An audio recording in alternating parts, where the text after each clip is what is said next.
Hello and welcome. In a sequence of videos released last week, I have been hammering down the point that this Supreme Court nomination is not a winning hand for Republicans. It really made no sense because whatever the way I sliced it and diced it, the gains they will make in conservative, evangelical, and Catholic votes will be more than offset by the losses they will accrue with women and healthcare votes. I have linked the video above in which I said due to this dynamic, where the Supreme Court nomination helps the Republicans to shore up votes in certain areas while it causes them to lose votes in other areas. And due to that dynamic, I expected Biden to actually increase his standing in the polls and slightly pull away from Trump if possible.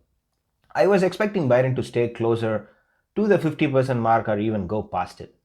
And when I used the polling averages, Biden has stayed between 50% and 51% in the last 7 days. The numbers haven't moved an inch south despite the shift in national discussion.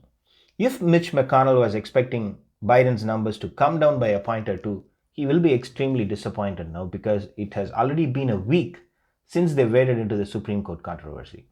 Now let us look if this move has helped the Republicans in any of the Senate races. I firmly believe that this move will hurt them in Arizona, North Carolina, and Maine and Colorado, and I expected some movement in South Carolina and Iowa as well. So let us look at what has happened in these 6 states in the last 1 week. Arizona, Mark Kelly. The Democratic candidate is squarely positioned around the 50% level, while Martha McSally is behind him by high single digits in some polls and double digits in some other polls. The Supreme Court is not helping Republicans in Arizona. North Carolina, the latest polls have Cunningham leading Tillis by 5 points. Not a lot of movement there. And it's the same story in Maine, where Susan Collins is still trailing by 4 points. South Carolina remains as tight as ever. Harrison is 1 point behind Lindsey Graham in the state, where Trump is still ahead of Biden. So that actually does not look good. In Colorado, Hickenlooper is 7 points ahead of Cory Gardner. Hickenlooper is another candidate who has stayed very close to that 50% mark. And anytime a candidate gets closer or above that number, it becomes extremely hard to defeat them. In Iowa, Joni Ernst, the Republican, is still trailing by 1 to 3 points.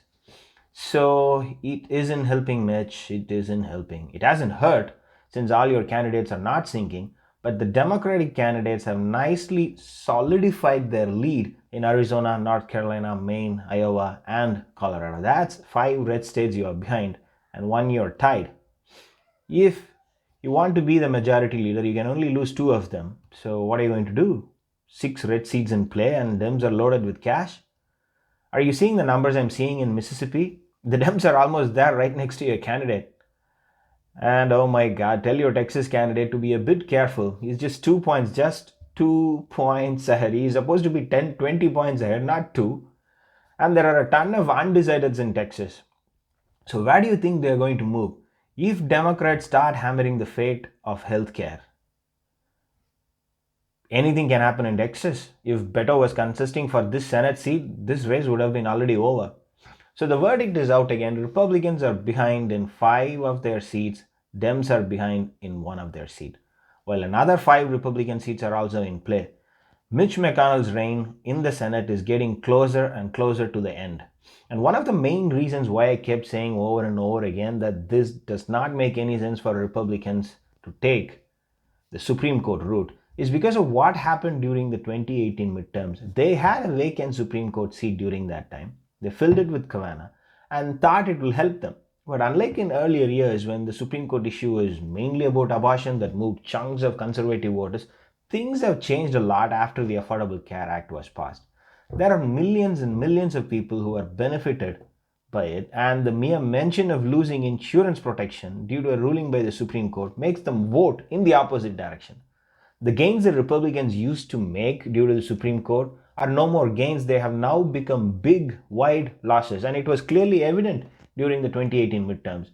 Now the seat, due in part because of RBG, is an even bigger issue for people who are to the left of the center, and also for millions of Republican voters due to healthcare protections. If Republicans had properly repealed and replaced the ACA, none of this would have happened. But they went for a skinny healthcare bill and they could never bring themselves together to clear anything on healthcare despite making the promises, and they still continue to make. The Republicans had the control of the White House, the Senate, and the Congress when Trump assumed power, and they couldn't pass the one thing that they kept promising over and over. Now they are going to pay the price, and the price is none other than the Senate majority. And here is the worst side effect of the action they are taking. If the Constitution gives them the right to nominate a candidate, the same Constitution gives a Democratic president and a Democratic Senate to undo that majority in the Supreme Court. So, what argument will they be making then? That it's not about the Constitution and it's about upholding the values? The best path forward would have to be to get a consensus candidate. But that didn't happen. And now they are going to pay the price. Thanks for watching. Then give me a hand and subscribe the channel. I'm just starting. Thanks again.